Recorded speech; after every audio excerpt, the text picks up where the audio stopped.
16 বছরের একটা মেয়েকে কিছুতেই বিয়ে করতে পারবো না আমি, মা।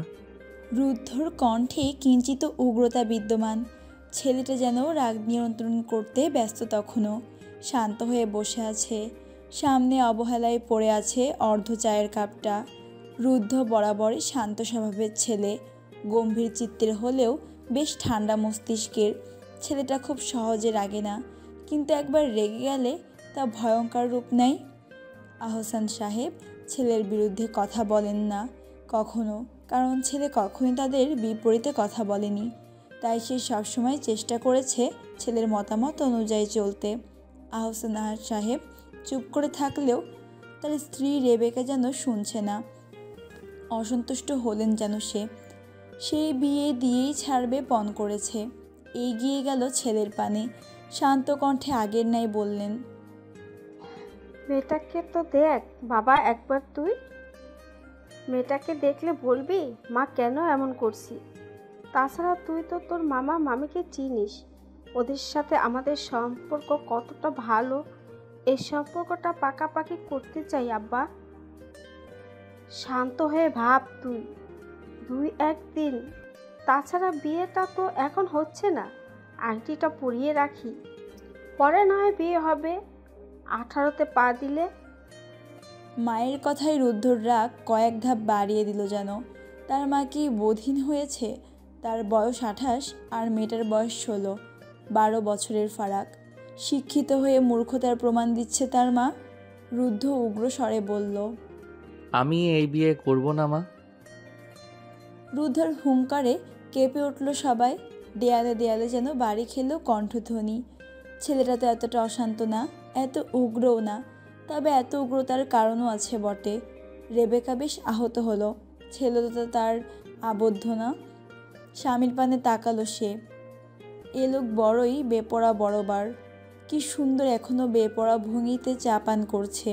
কই ছেলেকে এসে একটু বোঝাবে তা না করে বসে মনোযোগ দিয়ে চা খাচ্ছে, যেন এই পৃথিবীর সবচাইতে গুরুত্বপূর্ণ কাজ। এ লোকের কার্যকলাপ দেখলে রাগে শিরশির করে ওঠে রেবেকার। স্বামীকে দূর থেকে ইশারা করলো যেন সে এসে ছেলেকে বোঝায়। সে তো বুঝে শুনেই বলছে, তাই না? তাছাড়া এত ভালো সম্বন্ধ হাতছাড়া করে কেউ? ওইটুকু বিড়াল ছানার মতো মেয়ে হাত থেকে খোয়া যাবে না। সে নিশ্চিত মেয়েটাকে একবার দেখলে তার শান্ত ঘর কোনো গম্ভীর মুখ ছেলেটাও পরিবর্তন হয়ে যাবে। মেয়েটাকে তার বড়ই মনে ধরেছে। কি মিষ্টি মুখশ্রী তার। সই কনেকা বেগম, তার সাথে আবার বিয়ে হয়েছে তারই চাচাতো ভাই প্রবীণ শেখের সাথে। প্রবীণ শেখ আর কণিকার সাথে পারিবারিক সম্পর্ক বহু বছর ধরে। ভেবেছিল বড় মেয়ের জন্য রুদ্ধর বিয়ের প্রস্তাব দিবে, তবে আকস্মিক তার পছন্দ হয়ে যায় ছোট মেয়েকে দেখে। তারা এখানে এসেছে প্রবীণ শেখের বড় মেয়ে স্রোতের বিয়ের জন্য। কাল বিকেলে এসেছে তারা ঢাকা থেকে গ্রামে। তবে ফোনে যখন প্রবীণ ভাই আর কণিকা মেয়ের বিয়ের দাওয়াত দিচ্ছিল, দিক বিদিক না চিন্তা করেই ছোট মেয়ের জন্য ছেলের বিয়ের প্রস্তাব দিয়ে বসে। আর তার রুদ্ধ তো লাখে একটা, তার উপরে বিলেতে পড়াশোনা করেছে, নাকচ করবে কে? তারাও রাজি হয়ে যায়। সে ভেবেছে এইবার আংটিটা পরিয়ে রেখে যাবে। ছেলে দেশে ফিরেছে 2 মাস হলো। এতদিন বলতে পারিনি, আজ তাই বলল। ছেলে তার বড়ই বাধ্য, তাই চিন্তা ছিল না, কিন্তু এখন ছেলে শোনার পর না না করেই চলছে। না, থেমে থাকলে হবে না, কিছু একটা করতেই হবে। রেবেকা এগিয়ে গেল ছেলের পানে, ম্লান কণ্ঠে বলল, ওর আব্বা এমন করছিস কেন? আমি কি তোর খারাপ চাই? মেয়েটা তো এতটাও ছোট না। আমার তো 15 বছরে বিয়ে হয়েছে, আর ওই মেয়েটার বয়স 16। আমার কথা শুনবি না তুই? রুদ্ধ আরও রেগে গেল যেন। মা কেন বুঝছে না তার কথা? সে তো বরাবর মায়ের বাধ্য ছেলে। মায়ের কথার বাইরে থেকে পড়াশোনাও করে এলো। রুদ্ধ রেগে ফসফস করে নিঃশ্বাস নিয়ে বলল, তুমি এজন্যই ভুলিয়ে ভালিয়ে আমায় গ্রামে নিয়ে এসেছো, তাই না? আমি কিছুতেই এ বিয়ে করব না। বলেই ধপ করে উঠল। গটগট পায়ে নিজের কক্ষের দিকে এগিয়ে গেল। রেবেকা চোখ মুখ কালো করে দাঁড়িয়ে রইল। তবে ছেলে তাকে আরও কয়েক ধাপ অবাক করে দিয়ে নিজের লাগেজ নিয়ে বেরিয়ে এলো। এগিয়ে গেল ছেলের পানে তড়িৎ গতিতে, বলল, লাগেজ নিয়ে এলি কেন? কি করছিস বাবা? রুদ্ধ মায়ের পানে তাকালো না। পকেটে মোবাইল ঢোকাতে ঢোকাতে গম্ভীর মুখে বলল, আমি ঢাকা ব্যাক করছি মা, তোমরা বিয়ে অ্যাটেন্ড করে এসো। আর দয়া করে বিয়ের ভূতটা মাথা থেকে সরাও, নয়তো আমি এবার দেশ ছাড়তে বাধ্য হব। বলে দাঁড়ালো না রুদ্ধ। রেবেকা ডাকলেও সাড়া দিল না। শূন্য মস্তিষ্ক দাঁড়িয়ে রইলেন সে। কি করবে এখন? সে প্রবীণ ভাই আর কন্যিকাকে যে কথা দিয়ে দিয়েছে, যে সম্পর্ক পাকাপোক্ত করার জন্য সম্বন্ধটা করতে চাইলো, সে সম্পর্ক তো ভেঙে যাবে এভাবেই। রেবেকা তপ্ত শ্বাস টানলেন। সে চিনেন তার ছেলেকে, যা সে একবার না করবে তার জীবনেও করানো যাবে না। আমার বিয়ে করবি নোংর? তোরে আমি আলতা কিনে দিব। অপুর কথায় খিলখিলিয়ে হেসে উঠল। নোংর হাসির ঝংকারে কর্ণখানাও যেন ঝংকর তুলে উঠল তার সাথে। অন্তঃকরণ ও ধুরো ধুরো করে কাঁপল যেন অপুর। হেসে উঠল তরিও। এইটুকুনি ছেলের মুখে কি বড় বড় কথা! অপু নোংরের গুনে গুনে 16 মাসের ছোট। এই ছেলে এমন করে বললে হাসবে নাকি? নোংরের ঝঙড় তোলা হাসি অদূরে থাকা শ্রাবণের কানেও পৌঁছালো। চোখ মুখ কুঁচকে এলো তার, ঝাঝা করে উঠল কান। ঝিরিঝিরি ইলশেগুড়ি বৃষ্টির ফাঁকে আবছা মেয়েটাকে দেখল। মেয়েটা বেখেয়ালি বেশ, ভিজছে কেমন করে, আজ নির্ঘাত ভরা বাড়িতে মার খাবে। কাজের লোকদের কথা থেকে মনোসংযোগ বিরাম করলো তার। ইচ্ছে থাকা সত্ত্বেও কথা এগোতে পারল না কেমন।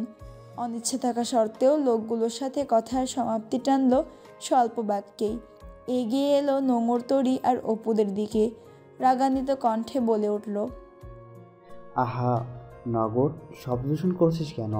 আস্তে হাস, মানুষকে বোঝাচ্ছিস নাকি তুইও হাসতে জানিস? শ্রাবণীর এহেন কথায়ও মেয়েটা আকস্মিক লজ্জা পেল যেন। নোঙর লজ্জা পেলেও মুখ চোখ মলিন হলো তরির। হৃদয়টা যেন লাফিয়ে উঠল, চমকিত হলো। পিছন ফিরে তাকালো শ্যামবরণ অধিকারিণী যুবকটির পানে। শ্রাবণ এগিয়ে গিয়ে পা ভেঙে নোঙরের বসার সিঁড়িটির আর এক ধাপ নিজের সিঁড়িতে বসল। নোঙরের হাসি দেখে চোখ রাঙালো বার কয়েক। মেয়েটা শুনল না। শ্রাবণ এবার বলল, হাসবি না, চুপ কর বেয়াদব মেয়ে। আর আপু কি জানি শুনলাম, কি বলছিলি যেন? আবার বল শুনি। ভাইয়ের কথায় অপু থতমত খেল। চোখে মুখে আমাবস্যা নামলো। ভাই সব কিছুতেই বাহাত ঢুকায়। শ্রাবণ কিঞ্চিত বাঁকা হাসি রেখে ঝুলিয়ে দৃষ্টি বদলালো। একে তো বৃষ্টিতে এখানে আছে, আবার পুকুরে পা ভিজিয়ে বসে আছে। আলতারাঙা পা দুটো যেন বারংবার বলছে, আমায় একটু ছুঁয়ে দিলে কি এমন আহামরি পাপ হবে? শ্রাবণের ধ্যান বিঘ্ন হলো নোঙরের কথায়। মেয়েটা বেশ আগ্রহ নিয়ে শুধালো, শ্রাবণ ভাই, শহর থেকে তুমি ফিরলে কখন? আমার জন্য লাল চুড়ি এনেছো? শ্রাবণ হাসলো। মেয়েটার সব মনে থাকে। আচ্ছা, মেয়েটা কি জানে না তার মুখ থেকে বের হওয়া প্রতিটি বাক্য শ্রাবণের কাছে বেদবাক্যের মতো? শ্রাবণ নিঃশব্দে চুড়িগুলো বের করলো পাঞ্জাবির পকেট থেকে। পুলকিত হলো নোঙরের মন। নিমেষে উপচে পড়া আনন্দেরা ভিড় করলো। তরি তখনও অনিমেষ চেয়ে। শ্রাবণ এক কাণ্ড ঘটালো, সেখান থেকে লাল চুড়িগুলো নিয়ে পরিয়ে দিল নোঙরের হাতে। সাথে সাথেই যেন বিদ্যুৎ চমকানো আকাশ কেমন গর্জে উঠল।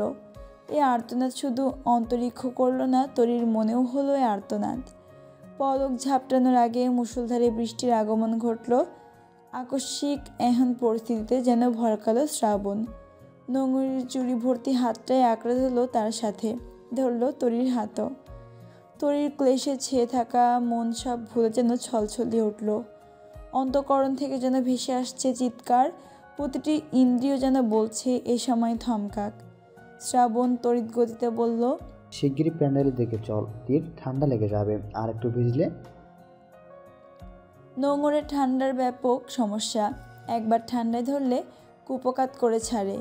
এই পরিস্থিতিতে তরি শুনলেও নোঙর শ্রাবণের হাত ছাড়িয়ে নিল।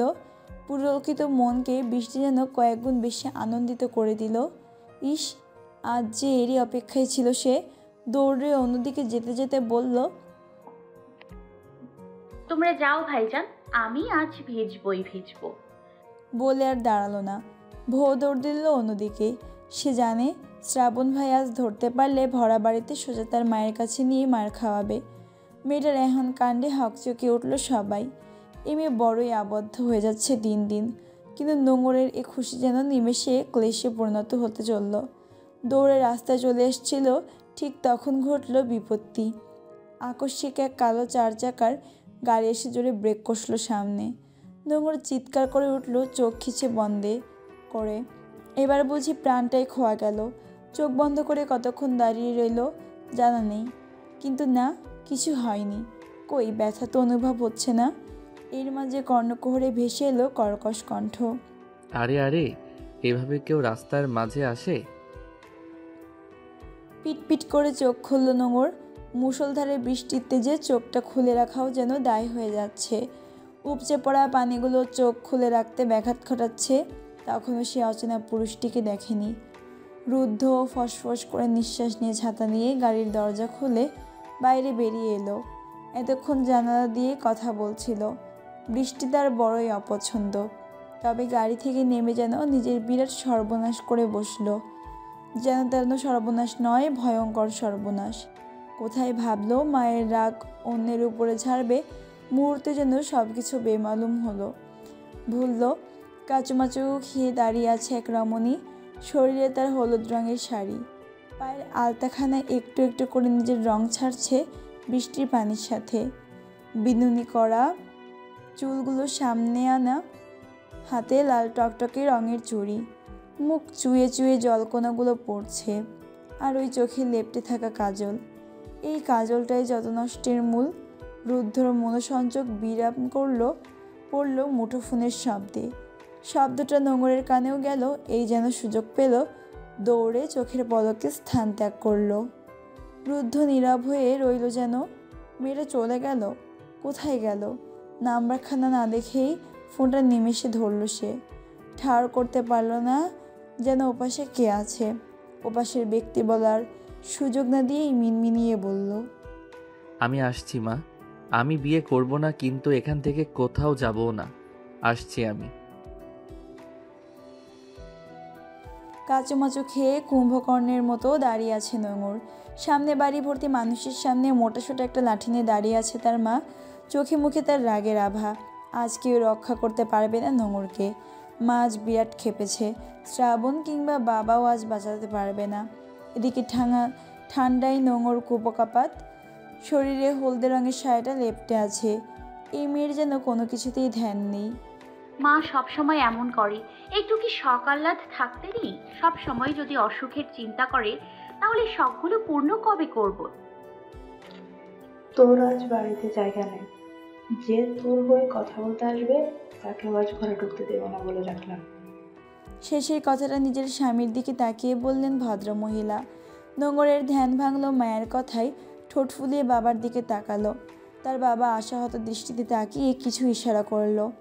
নোঙর এবার তড়িৎ গতিতে এগিয়ে গেল, পায়ের দিকে ভেজা শরীরেই ঝাপটে ধরল। ও মা, রাখছো কেন? এইটুকুই তো ভিজেছি, কিছু হবে না, দেখো। বলার সাথে সাথে তার কথাকে মিথ্যা প্রমাণিত করে শরীর কাঁপিয়ে 3-4 খানা পর পর হাঁচি চলে এলো। ষড়যন্ত্র, ঘোর ষড়যন্ত্র। কি সাংঘাতিক, নিজের শরীরও নিজের সাথে ষড়যন্ত্র করে। নোঙরের মা যেন তেতে উঠল আরও।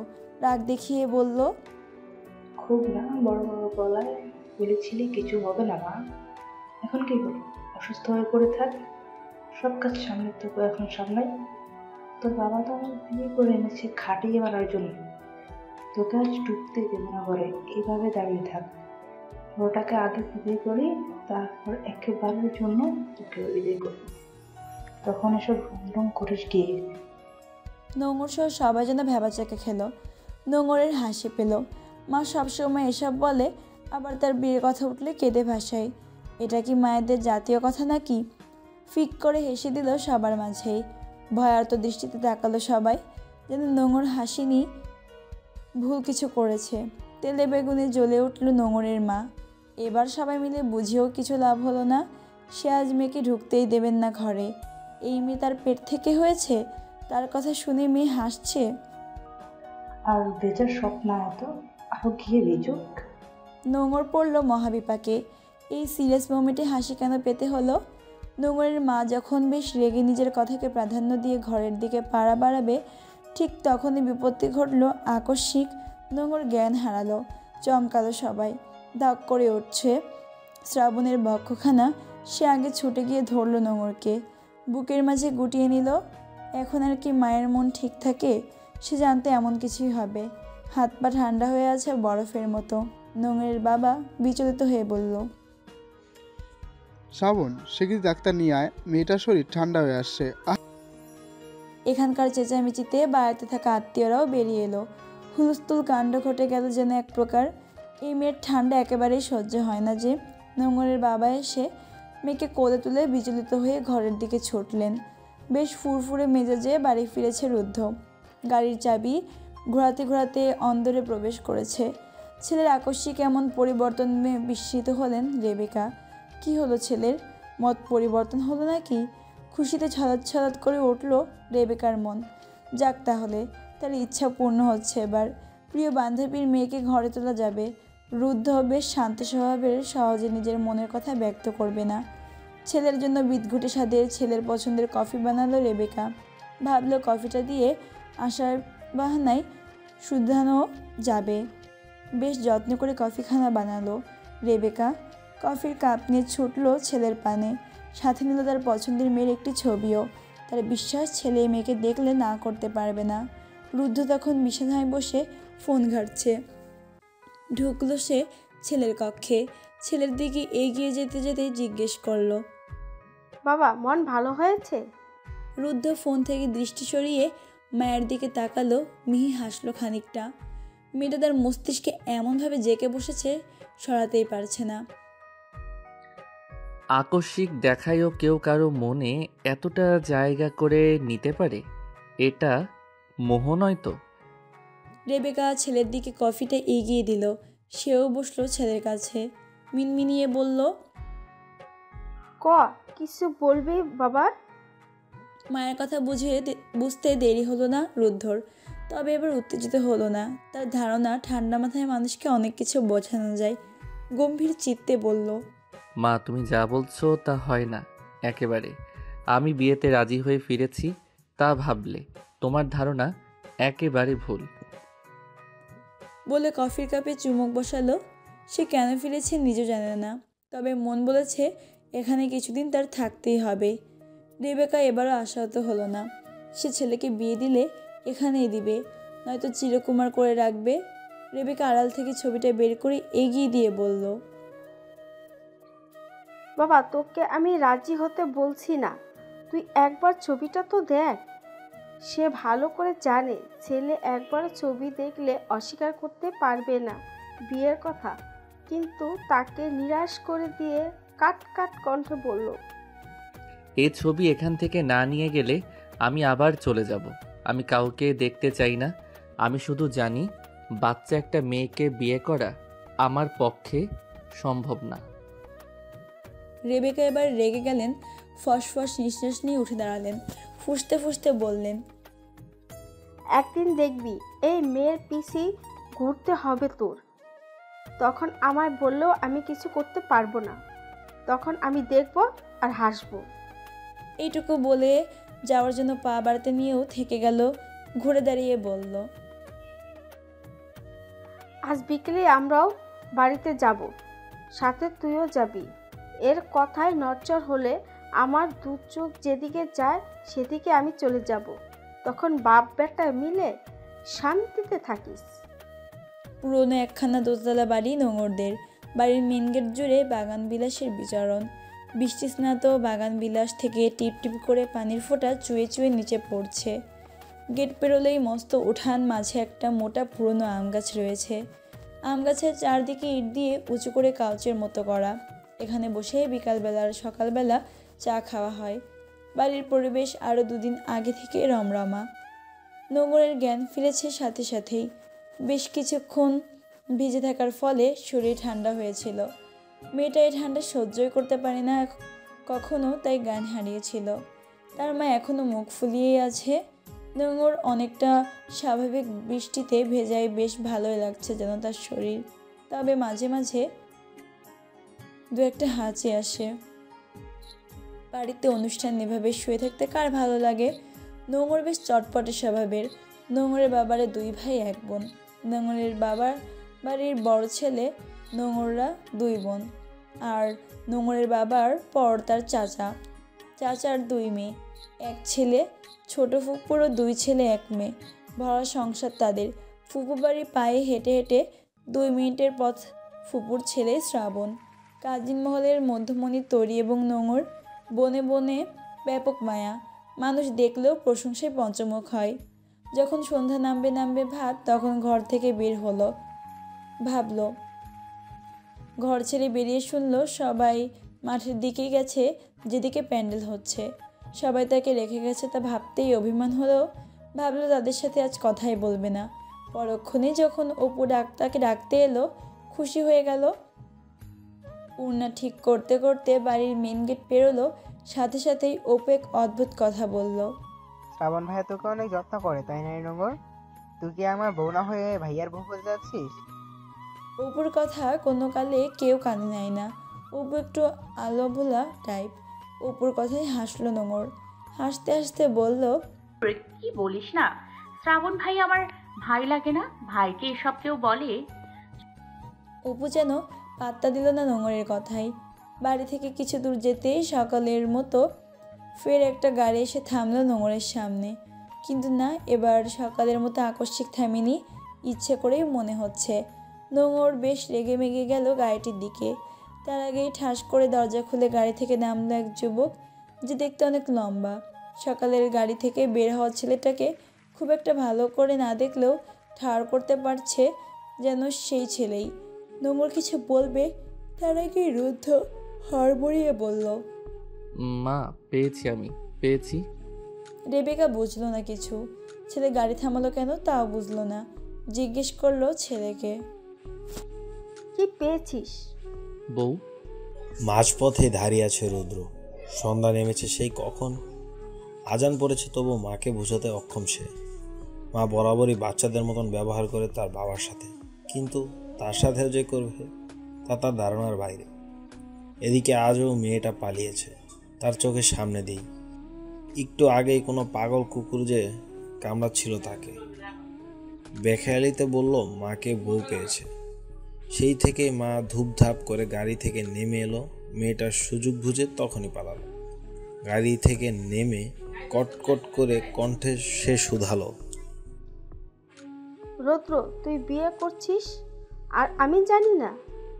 এই ছিল তোর মনে? হায় আল্লাহ, আমার শান্তশিষ্ট ছেলেটা শেষ কি না লেস বিশিষ্ট বের হলো বাবার মতো। মাঝপথে তার মা অনর্গল নিজের মন গড়া কথা বলতে শুরু করলো। অপর মানুষটিও যে কিছু বলতে চায়, সেদিকে যেন কোনো পাত্তা দিল না সে।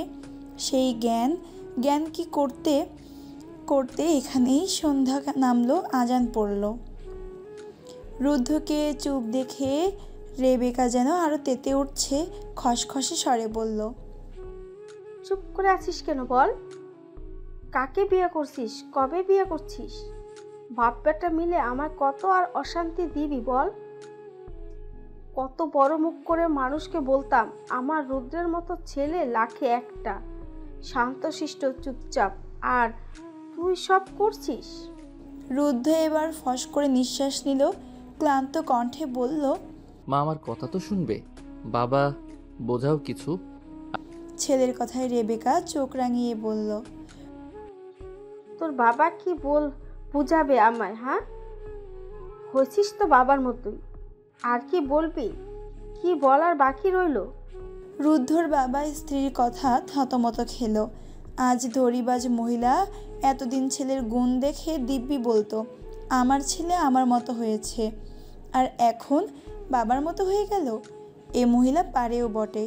রুদ্ধ এবার মাকে থামিয়ে মায়ের হাত ধরে টেনে গাড়িতে নিয়ে বসিয়ে বলল, আরে মা, শান্ত হও। আমি কোনো বিয়ে করিনি। তাছাড়া ওই মেয়েটাকে আমি চিনিও না।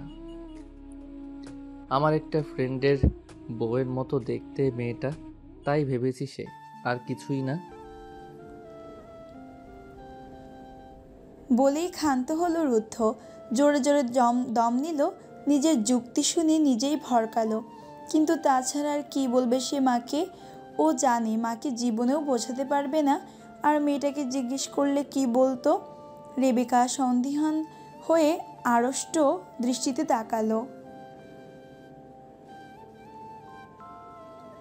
ছেলের পানে। ছেলে তার মিথ্যা কথা কখনো বলে না, বেশ জানে। সে কি তাহলে শুধু শুধুই উত্তেজিত হচ্ছিল? থতমত খেলো নিজের কীর্তিতে।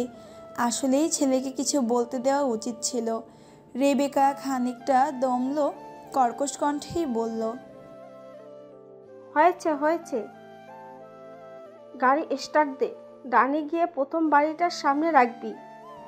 মায়ের এহেন কাণ্ডে হেসে উঠল রুদ্ধ, সাথে হাসলো তার বাবা। রেবেকা আবারও চোখ রাঙালো। আহসান সাহেব ভয় পাওয়ার ভান করলো একটু, এতেই যেন আনন্দ পেল রেবেকা। মহিলা একটু ঝাঁঝালো কিন্তু অনেক ভালো, আর এই মহিলাকে ছাড়া সে একেবারেই অগোছালো। বাড়িটার নাম পরিপূর্ণ। রাস্তার কোণ ঘেঁষে পরিপূর্ণের সামনে এসে থামলো গাড়িটি। বাড়িটি বেশ বড়, তবে বিলাসবহুল বলা চলে না। নামের মতো বাড়িটিও দেখতে বেশ পরিপূর্ণ। লোহার মেন গেট জুড়ে আছে বাগান বিলাস, নিচে রাস্তায়ও বিছিয়ে আছে মরিচবাতিতে আলোকিত বাড়িটি। প্রবীণ শেখ বেশ শৌখিন বলা চলে, এই রেবেকা বেশ ভালোভাবে জানেন। তাই তো 15 দিন আগেই বাড়িতে লাইট লাগিয়েছে। তার আদরের বড় কন্যার বিয়ে বলে কথা। লোহার গেটের ছোট পকেট গেট দিয়ে লাগেজ ঠেলে বাড়িতে প্রবেশ করলো রেবেকা। আহা, এই বাড়িটা যে কত শান্তির! শৈশবের বেশি সময় পার হয়েছে এখানে। আহসান সাহেবও ঢুকলেন। তার মনে আজ আনন্দ উপচে পড়ছে। উঠানের মাঝের আম গাছখানাও মরিচাবাতিতে সাজানো হয়েছে, কি সুন্দর দেখাচ্ছে। রেবেকা প্রবেশ করতেই কেউ মেয়েলি কণ্ঠে বলে উঠল, প্রবীণ ভাইয়া, দেখো দেখো, আমাদের বেবে কাইসা পড়ছে। তারা উঠানেই ছিল, ওপাশ ফিরে চা খাচ্ছিল বড়রা। রেবেকার কথা শুনে প্রবীণ শেখ আর কণিকা উঠলেন, সাথে তার ছোট ভাই রবিন এবং তার স্ত্রী মহিমাও। কণিকা এগিয়ে এসে বান্ধবীকে আলিঙ্গন করলেন, অভিমানী গলায় বললেন, সারাদিন আমার আগে পিছে ঘুরতে থাকা মেয়েটা দিব্যি টাকা থাকছে আমায় ছেড়ে। আজকাল তো আবার পাটনা গজিয়েছে, দেখাও করতে আসে না। বান্ধবীর কথায় হেসে উঠল রেবেকা। সবার সাথে কুশল বিনিময় করলো। প্রবীণ শেখ আর আহসান তো বন্ধু পেয়ে সবাইকে বেমালুম ভুলেছে। এ পরিবারের সাথে রক্তের সম্পর্ক থাকলেও তার থেকে বেশি যেন আত্মার সম্পর্ক। রেবেকার চাচাতো ভাই হলো প্রবীণ শেখ। নিজের বাবা মা অকালে গত হওয়ায় চাচা চাচির কাছে বড় হয় রেবেকা। নিজের বোনের মতো বুকে আগলে বড় করেছে রেবেকাকে প্রবীণ শেখ। এইদিকে আহসান সাহেবও ছিলেন প্রবীণ শেখের বন্ধু। এক সময় একসাথে রাজনীতি করত। বন্ধুত্ব প্রগাঢ় থাকায় বাড়িতে আসা যাওয়া লেগেই থাকতো। আর তখনই রেবেকাকে দেখে প্রবীণ শেখ, এই মহিলা বরাবরই একটু গুন্ডা টাইপ, তাই প্রেম নিবেদন কখনো করতে পারেনি। সরাসরি বন্ধুর কাছেই তার বোনের হাত চেয়েছে। অল্প বয়সেই বিয়ে হয় রেবেকার। বিয়ের পর বছরখানেক গ্রামেই ছিলেন, তারপর চাকরির সুবাদে রুদ্ধ যখন রেবেকার গর্ভে, তখন ঢাকা যেতে হয় তাদের। রুদ্ধকে নিয়েও এখানে আসা হতো, কিন্তু রুদ্ধর যখন 12 বছর ওকে পাঠিয়ে দেওয়া হয় ওর ফুপির কাছে বাইরে, সেখানেই পড়াশোনা করে। রুদ্ধ এর মাঝে দেশে আসলেও গ্রামে আসেনি ওকে নিয়ে। এদিকে রেবেকার সেই সই কণিকার সাথে প্রেমের বিয়ে হয় প্রবীণ শেখের। সব যেন আরও প্রগাঢ় হয়ে ওঠে। কণিকার রেবের ছোটবেলা থেকেই ইচ্ছে ছিল তার ছেলে কিংবা মেয়ের বিয়ে দিতে এ সম্পর্ক আরও গভীর করবে। অদূরে দাঁড়িয়েই দেখছিল রুদ্ধ। রুদ্ধকে দেখে প্রলয় শেখ এগিয়ে এলেন। নাতি তার বিলেত ফেরত। প্রলয় শেখ রেবেকার চাচা, যে বাবার মতো আগলে রেখেছে তাকে। জড়িয়ে ধরে কপালে চুমু খেয়ে বললেন, রাবু, এটা কি আমাদের রুদ্র? কত বড় হয়ে গিয়েছে রে। সবাই এগিয়ে এলো রুদ্ধর দিকে। সবাই যেন ওকে নিয়েই ব্যস্ত হয়ে পড়ল। বিয়ের এখনও 5 দিন বাকি। তারা ঢাকা থেকে এসেছে কাল বিকেলেই। এসে আহসান সাহেব নিজের বাড়িতে উঠছিল, সেখান থেকে আজ বিকেলে এ বাড়িতে এলো। বুঝ হওয়ার পর থেকে জেনেছে এটাই তার বাবার বাড়ি। এ বাড়িতে তাই শান্তিও আছে অনেক। রেবেকা আসার পর থেকেই কেমন হাঁসফাঁস করছে। ছেলেকে সে বোঝাতে পারেনি বিয়ের কথা কিভাবে যে সবাইকে বলবে, তা বুঝতে পারছে না। এসেই সে বড় বাবার সাথে তার ঘরে বসে গল্প করলো। লোকটা তাকে বাবার আদর দিয়েছে, এনার জন্যই তো সব। আর চোখে যেন বারবার সেই আদরে মেয়েটাকেই খুঁজছে। মেয়েটা যখন ফুপিমা ডাকে বুকটা যেন ভরে যায়। তার ছেলেটা যে হিরে হারালো বেশ ভালো বুঝলো সে। নোঙরের বাড়ি ফিরল রাত্রি তখন 8টা। প্যান্ডেলের ওখান থেকে শ্রাবণ তাদের নিয়ে গিয়েছিল ফুচকা খাওয়াতে। বাড়িতে যখন ফিরল গমগমে পরিবেশ। অসুস্থতা নিয়ে মেয়ে বাইরে গেছে শুনে বেশ চটে আছে নোঙরের মা। মেয়েটা বরাবর অবাধ্য। এই মেয়েকে নিয়ে তার চিন্তার শেষ নেই। নোঙর বাড়ি ফিরে বাবার দিকে এগিয়ে গেল, গুটিসুটি মেরে বাবার পাশে বসলো। ঠিক তখনই চেনা কণ্ঠে কেউ প্রশ্ন ছুড়ল, ছোট আম্মা কেমন আছেন? মানুষটিকে দেখে খুশি হয়ে গেল নোঙর। ভাবলো এগিয়ে যাবে, কিন্তু তার পাশেই বসে আছে মা। নোঙর মাকে বেশ ভয় পায়, আর গেল না। বাবার কাছে থেকেই বলল, ছোট আম্মা কেমন আছেন? ফুপিমা তুমি কখন এলে? ভালো আছো তুমি? রেবেকা এগিয়ে গিয়ে জড়িয়ে দিল নোঙরকে। আদরের স্পর্শে আদর করে দিল। টুপ করে একটা গালে চুমু খেয়ে বলল, এই তো ভালো আছি।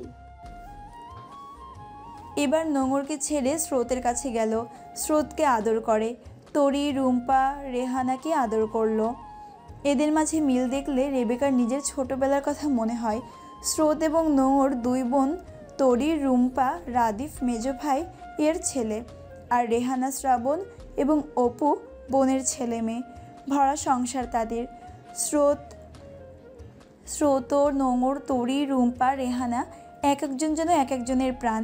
স্রোত চলে যাবে, তার জন্য সবারই মন খারাপ। তাই তো শ্রাবণ ঘুরিয়ে আনলো এদের। রুদ্ধ গেছে ফ্রেশ হতে।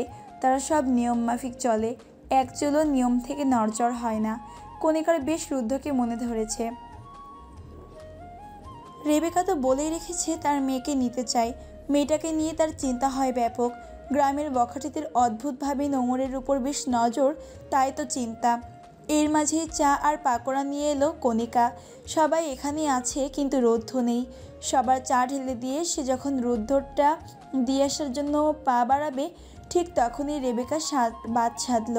খুশি খুশি স্বরে বলল, তুই থাম, তোর কি মাথায় বুদ্ধি শুদ্ধি নেই নাকি? চা আর নাস্তাটা নোংরাকে দিয়ে পাঠা, নোংর যাক। কণিকা যেন মেঘনা চাইতেই জল পেল। সে বেশ চাচ্ছিল মেয়েটাকে পাঠাতে, কিন্তু বলতে পারছিল না। রেবেকা কাজটা সহজ করে দিল। নোঙর ঘরের কাজ জীবনে ছুঁয়েই দেখে না, তাছাড়া প্রয়োজনও পড়ে না তার কাজ করার। মেয়েটা এসবে বেশ কাঁচা। ভয়ে ভয়ে মেয়ের হাতে ট্রেটা দিয়ে গম্ভীর মুখে বলল, যারা শেষের বারটা গিয়ে নাস্তা দিয়ে আসা হোক। নোঙর বেশ আলসে ধাঁচের। মুখ ফুলিয়ে বাবার দিকে চাইতেই প্রবীণ শেখ বলল, হ্যাঁ কণিকা, আম্মা কি এসব পারবে করতে? তুমি যাও না। প্রবীণ শেখের কথা শেষ হওয়ার আগেই চোখ রাঙালেন কণিকা। প্রবীণ শেখ বাড়ির সবার কাছে বেশ রাগী মানুষ হলেও বউয়ের কাছে যেন বিড়াল। দমে গিয়ে মেয়েকে কষ্ট করে নিয়ে যাওয়ার জন্য ইশারা করলেন। অনিচ্ছা সত্ত্বেও ট্রেটা নিলেন নোঙর, কিন্তু পুরো ট্রেটা নিতে পারলেন না। এখানে চা সহ অনেক রকম নাস্তা রয়েছে। সে শুধু চাটাই নিল, সাথে নিল রেহানাকে। হাঁটা ধরল উপরের দিকে। দোতলায় এই শেষের রুমটা বেশ পরিপাটি আর গোছালো। এটা ছিল তার রেবেকার ঘর, আর এটাই এখন থাকতে দেওয়া হয়েছে রুদ্ধকে। দরজা খোলাই ছিল, তবুও ভদ্রতায় নক করলো রেহানা। মামিও যে কি করে না, আসতে পারতো, শুধু শুধু বাচ্চা মেয়েটাকে দিয়ে পাঠিয়েছে। নোঙরের চোখ মুখ এখনও কুঁচকে রেখেছে। বাড়ির সবাই জানে নোঙর কাজ করতেই চায় না। কড়া নাড়তেই ওপাশ থেকে কেউ শান্ত স্বাভাবিক কণ্ঠে বলল, কে? রুদ্ধ শান্ত কণ্ঠেই বলল, ভেতরে এসো। ঢুকলো নোঙর আর রেহানা। রেহানা রুদ্ধকে দেখলেও নোঙর দেখেনি কখনো, নামেই শুনেছে শুধু। রেহানা ফোন ইউজ করায় রুদ্ধের সাথে অ্যাডও রয়েছে ফেসবুকে। নোঙরকে এখনও বাড়ি থেকে ফোন দেওয়া হয়নি। রুদ্ধ তখন আয়নার সামনে দাঁড়িয়ে চুল আঁচড়াচ্ছে। আগে রেহানা ঢুকলো, তা দেখলো রুদ্ধ, কিন্তু পরবর্তী আকস্মিক আয়নার দিকে তাকিয়ে চমকালো, থমকালো হৃদস্পন্দন, বাড়ল বেগতিক হলো যেন। আকস্মিক অনাকাঙ্ক্ষিত কাউকে দেখলে যেমন মানুষ চমকায়, তেমনইভাবে চমকে বিস্মিত হয়ে তাকিয়েছিল এতক্ষণ রুদ্ধ। আয়নাতেই তার দৃষ্টি। হুট করেই ভাবলো হ্যালুসিনেশন কিনা। মেয়েটা যেভাবে সকাল থেকে মস্তিষ্ক জুড়ে ভাসছে, হ্যালুসিনেশন হতেও পারে। সাংঘাতিক ব্যাপার স্যাপার। হুট করেই কিভাবে নিজের সর্বনাশ করে বসলো প্রথম দেখায়। রুদ্ধ চোখ বন্ধ করে শ্বাস নিল, তারপর ফের চোখ খুলে পিছন ফিরে তাকালো। ওমা নেই, সত্যি তাহলে হ্যালুসিনেশন ছিল? কি ভয়ঙ্কর ব্যাপার ঘটেছে তার সাথে। মানুষ শুনলে তো হাসবে। শেখ বাড়িতে আজ হাট বসেছে, যাকে বলে চাঁদের হাট। বাড়ির বড় মেয়ের বিয়ে বলে কথা। নোংর যেমন চঞ্চল চটপটে ধাঁচের, স্রোত তার উল্টো, একেবারে শান্ত। ছোট বোন তার চোখের মণি। মানুষ বলে মায়ের পরে নাকি বোনেরাই আরেক মা হয়। নোংর ক্ষেত্রেও তাই। স্রোত বোনকে বুকে আগলে বড় করেছে। নোংর থেকে স্রোত গুনে গুনে 7 বছরের বড়। যখন স্রোত বুঝতে শিখেছে তখনই বোনকে হাতে দেখেছে সে। এবারের এক এক মেয়ে এক এক রকম। নোংর তরি বেশ মিশুক। স্রোতের মন স্বচ্ছ হলেও সে বেশ লাজুক। ওদিকে রুম্পা আবার একটু সব কিছুতেই নতুনত্ব খোঁজে। সে একটু মডার্ন টাইপ। সে মানুষ বেদে মিশে। রেহানা গার্ডিয়ানের মতো সবাইকে আগলে রাখে, সবাইকে বুঝে এবং বোঝাতে পারে।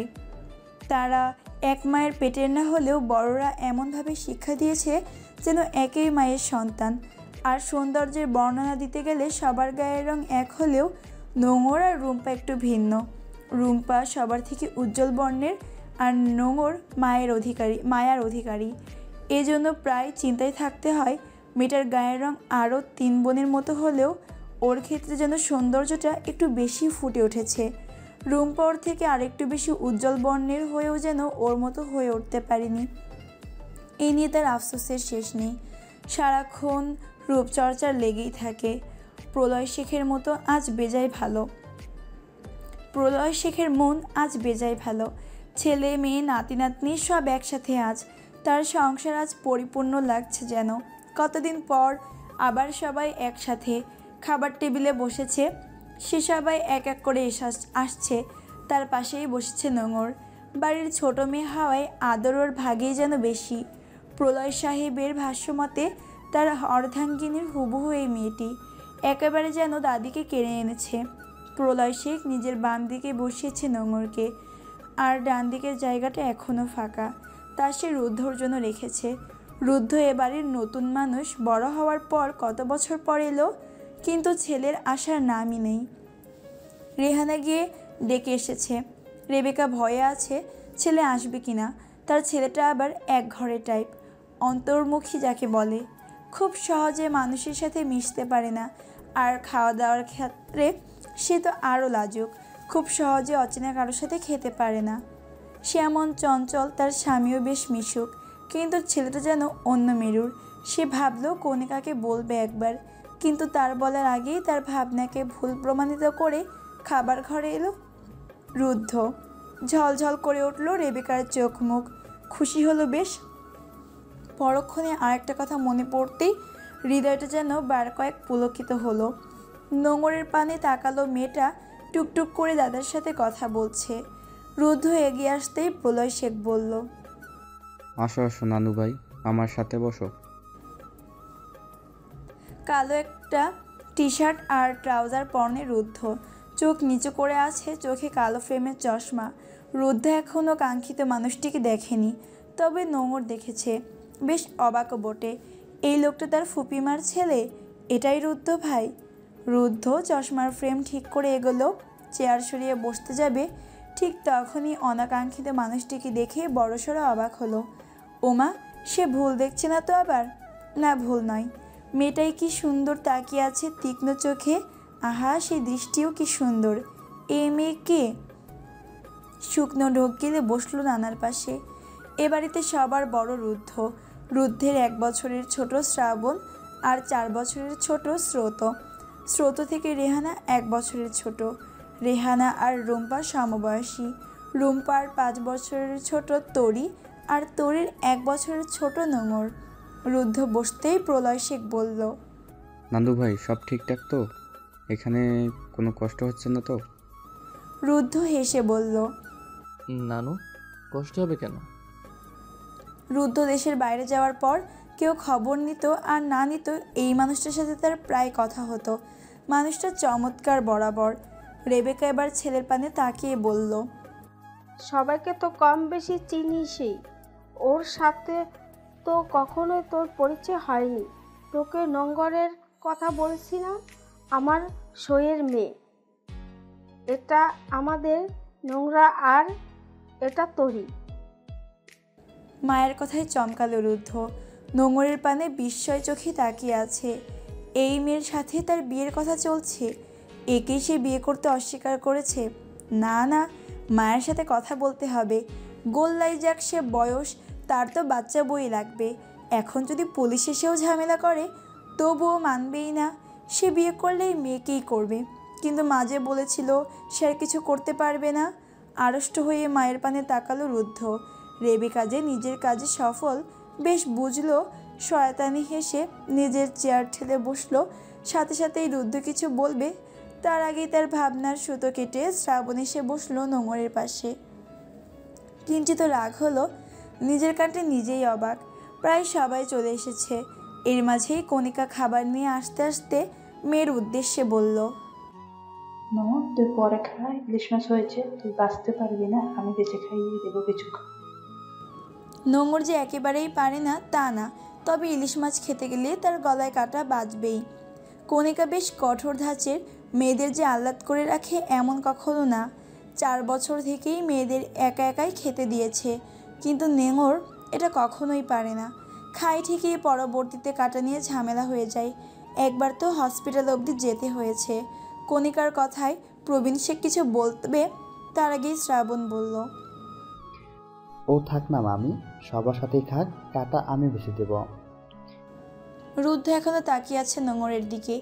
সবাই খাবার দিচ্ছে। কণিকা মেয়েটার বয়স কম, কিন্তু দেখলেও মনে হয় 18 বছরের সদ্য যৌবনে পা দেওয়া রমণী। ফোলা ফোলা চোখ, কি যেন কথা বলছে শ্রাবণের সাথে, মাঝে মাঝে হাসছে।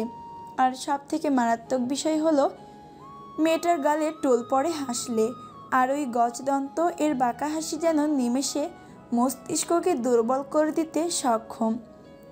শির নিচু করে খাচ্ছে। নোঙর পাশে বসে থাকা শ্রাবণ মাছ বেছে একটু একটু করে প্লেটে দিচ্ছে। মাঝে মাঝে টুকটাক কথা বলছে শ্রাবণের সাথে। নোংরা তো চুপচাপ মেয়ে কোনো কালেই না, তবে আজ যে নতুন মানুষ আছে, নিজেকেই অতি ভদ্র প্রমাণ করতে ব্যস্ত সে। রুম্পা বসেছে স্রোতের সাথে।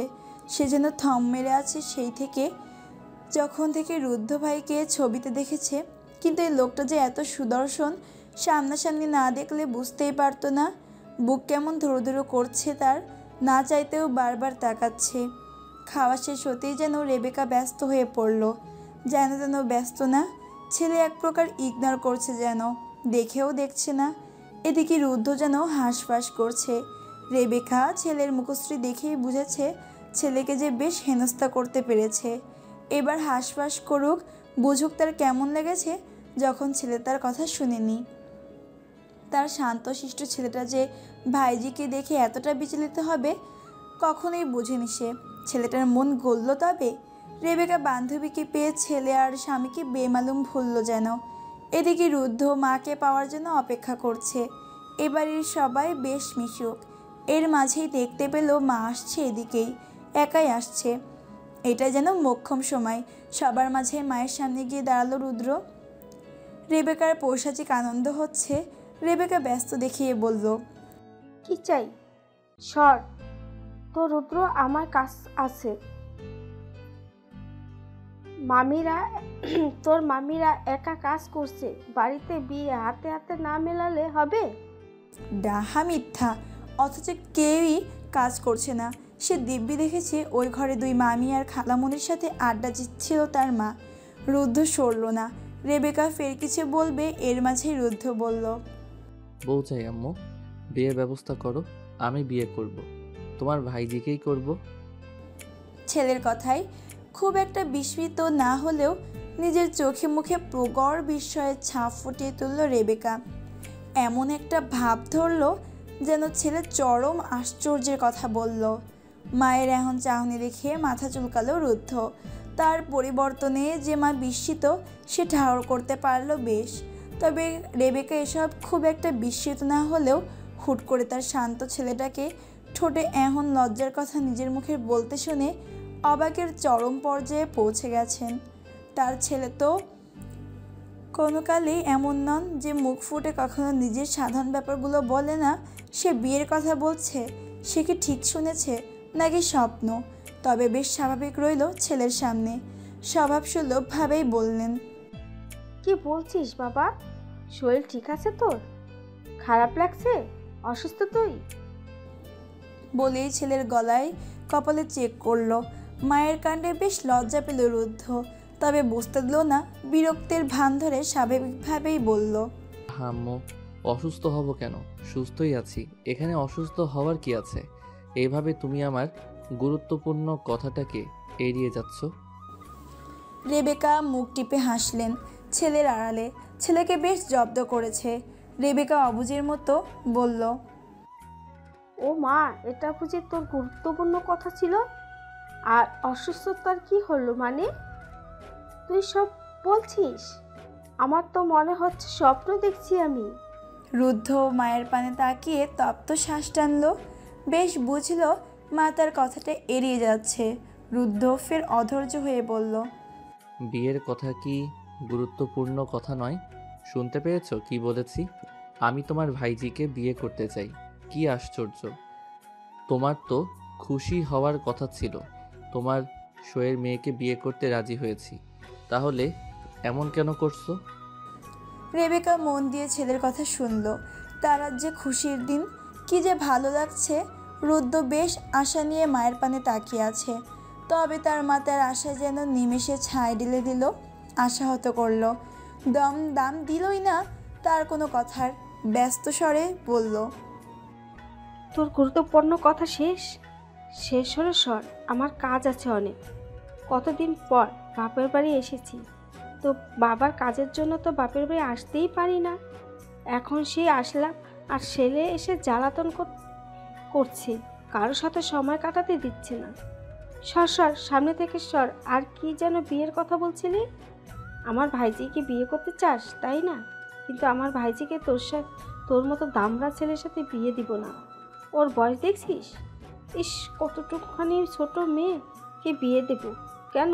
এখন 16 বছরের একটা মেয়েকে কিছুতেই তোর কাছে বিয়ে দেব না বাবা। বলে পৈশাচিক হাসলেন রেবেকা। ছেলের কথা ছেলেকে ফিরিয়ে দিতে সক্ষম সে। সেদিন না করেছিল না, এখন যদি নাকানি চুবানি না খাইয়েছে, সেও এই ছেলের মা না। ছেলেকে পাশ কাটাতে নিলে বাদ সাধল রুদ্ধ। অসহায় দৃষ্টিতে মায়ের পানে তাকালো। বেশ বুঝল তার মা তাকে ফিরিয়ে দিচ্ছে। রুদ্ধ অসহায় ভঙ্গিতে বলল, মা, ফাইজলামো কেন করছো? স্বাভাবিক হও না, আমি সত্যি রাজি। রেবেকা এবার বেশ সিরিয়াস মুখ করে বললেন, একটু কঠোর ভঙ্গিতে বললেন, আমরা তো রাজি না। আর রইল ফাজলামোর কথা। তোর সাথে আমার ফাজলামোর সম্পর্ক নাকি? আমার ভাইজিকে তোর সাথে বিয়ে দেব না তো দেব না। শোন, বাম্পার অফার একবারই আসে, তোরও এসেছিল, তুই লুফে নিসনি। এটা তোর ব্যর্থতা। বলে সামনে এগোলেন। তখনই কর্ণপাত হলো তার এক রুখে ছেলের ছোটকাটা কথা। তোমাদের রাজি দিয়ে কি হবে? বিয়ে করব আমি, তোমার ভাই, আর তুমি আটকাবে? আটকেও তুলে নিয়ে বিয়ে করব বলে দিলাম। আর 16 বছর তো কি হয়েছে? এদেশে 15 বছরের মেয়েরও বিয়ে হয়, আর ও তো তাও 1 বছর বেশি। বলেই হন হন করে সিঁড়ি বেয়ে উপরে চলে গেল। রেবেকা গেল তার বড় বাবার ঘরে। সে ঘরে যেতেই দুজন মিলে অট্টহাসিতে ফেটে পড়ল। প্রলয় শেখ দূর থেকে সবটাই দেখেছে। আর ছেলে যখন বিয়ে করবে না বলল, তখন দিশা না পেয়ে প্রলয় শেখকে সব রেবেকা। কারণ এসব ব্যাপারে জোর জবরদস্তি করা হয় না। আর সে বলেছিল, আজই চলে আয় এ বাড়িতে, তারপর দেখি তার ছেলে আমার গিন্নিকে দেখে রাজি কীভাবে না হয়। প্রলয় শেখ এবার হাসি থামিয়ে বলল, হ্যাঁ রে রাবু, তুই না বললি তোর ছেলে বেশ শান্ত আর লজুক? এই বুঝি তার নমুনা?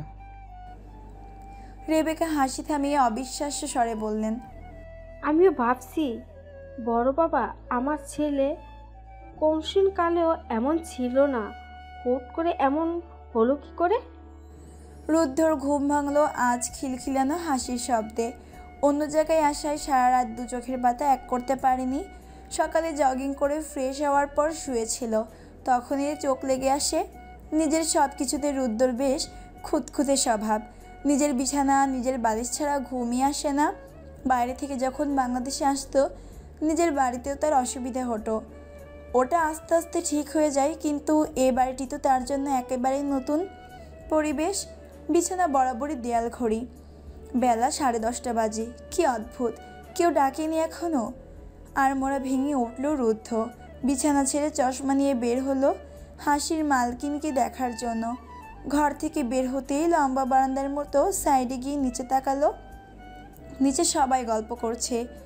এর মাঝে কাঙ্ক্ষিত মুখটি খোঁজার চেষ্টা করলো, তখনই ভেসে এলো কণ্ঠ, আব্বু আমায় কেমন লাগছে? প্রবীণ শেখ মিহি হাসলেন। এই মেয়েরা যে এত চঞ্চল, সবসময় দুষ্টুমি লেগেই থাকে। আজ তার মায়ের বেনারসি আর গয়না পরে কোণে সজে আছে।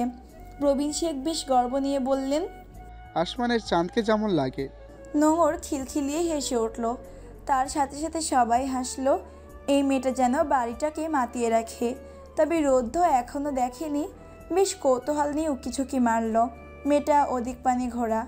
বেশ কৌতূহল নিয়েই এগোলো নিচে যাওয়ার জন্য। শ্রাবণ সবেই ঘরে ঢুকছিল। বাড়িতে সামনে থাকা লাল টকটকে বেনারসি পরিহিত ষোড়শী মেয়েটিকে দেখে যেন হৃদয়ে কম্পন ধরল। শ্রাবণকে দেখে এগিয়ে গেল নোংর। হেলে দুলে নিজেকে দেখাতে দেখাতে বলল, শ্রাবণ ভাই আমায় কেমন লাগছে?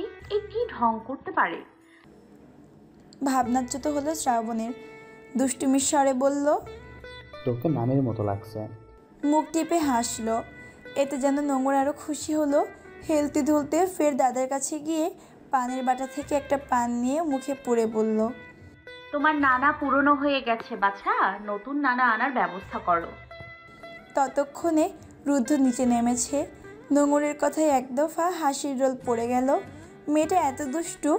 নোংরের কথার মাঝে ফোন কাটে অপু বলল, আমি নোংরকে বিয়ে করব আম্মু, আমি করব। অপু একটু অন্য ধাঁচের, বুদ্ধির দিক দিয়ে একেবারে কাঁচা।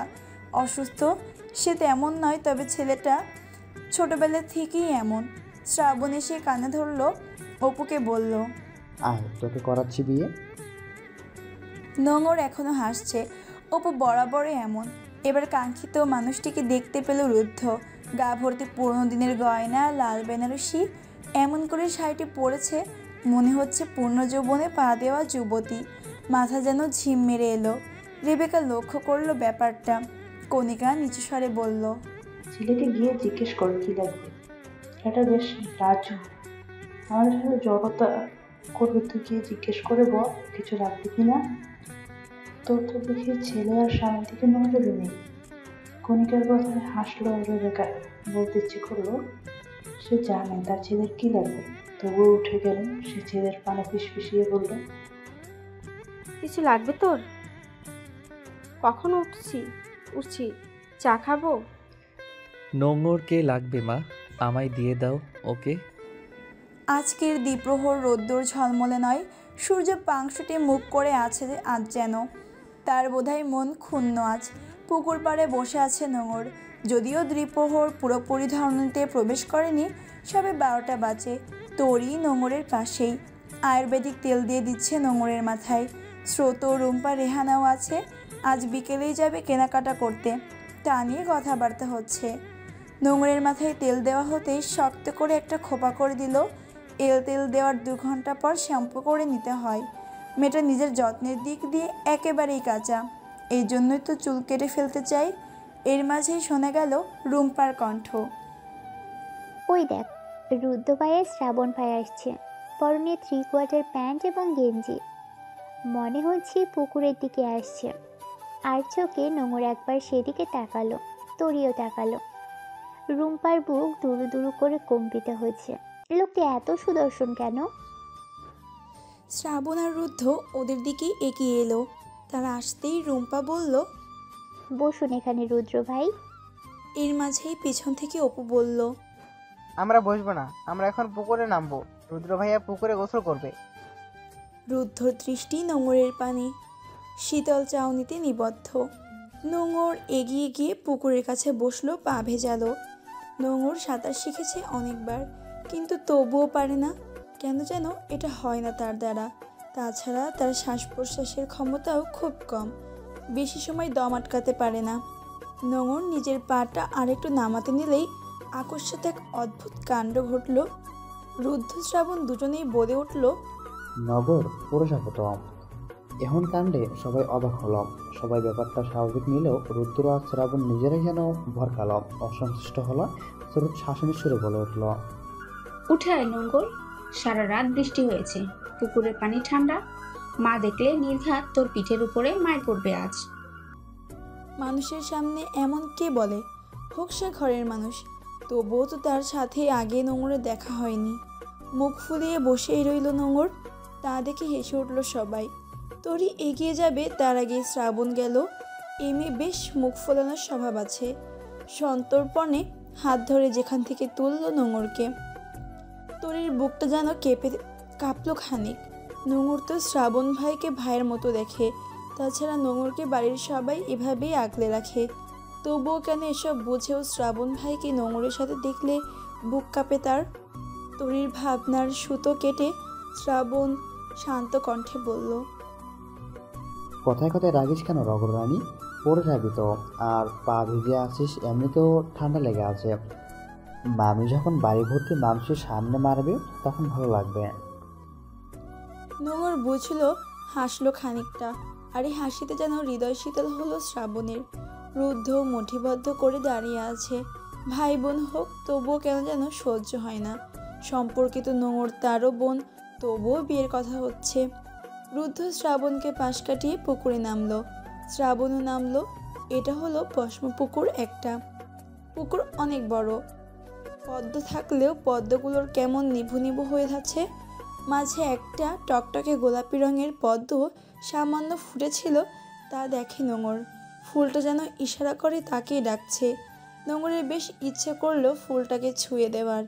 ইচ্ছার দমিয়ে রাখতে পারলো না, চেঁচিয়ে উঠে বলল, শ্রাবণ ভাই, ওই পদ্মটা আমায় এনে দাও না। শ্রাবণ অনেকটা দূরে, আর রুদ্ধ প্রায় সেই ফুলটার কাছাকাছি ছিল। শ্রাবণ আসতে নিলেই রুদ্ধ বাদশাদে বলে, তোর আসতে হবে না, আমি নিচ্ছি। শ্রাবণ যায় না। শ্রাবণ তেমন মাথা ঘামালো না। রুদ্ধ একবার নোঙরের পানে তাকালো। মেয়েটা কি মায়া ভরা চাউনিতে ফুলটার দিকে দৃষ্টি দিয়ে আছে।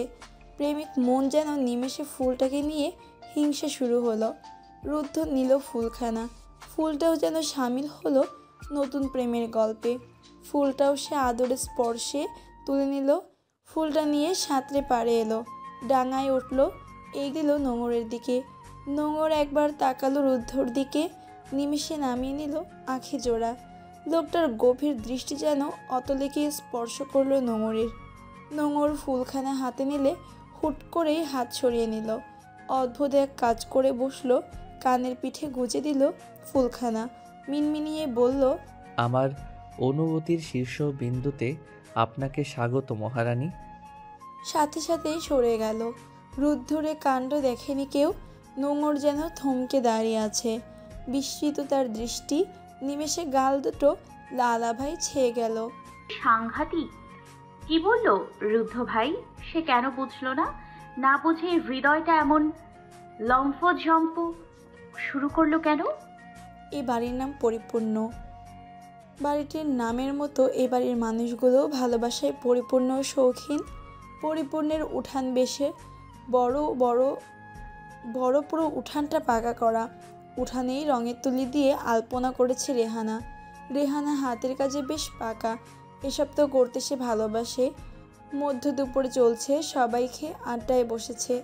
সে এসেছে এসব করতে। হুট করেই মেন গেটের শব্দ হলো।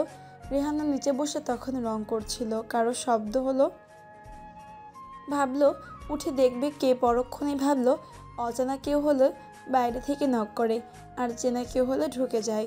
তার বড় মামা বাইরে বড় বড় করে লিখে বোর্ড টানিয়ে দিয়েছে, অচেনা কেউ নক ছাড়া বাড়িতে প্রবেশ নিষেধ।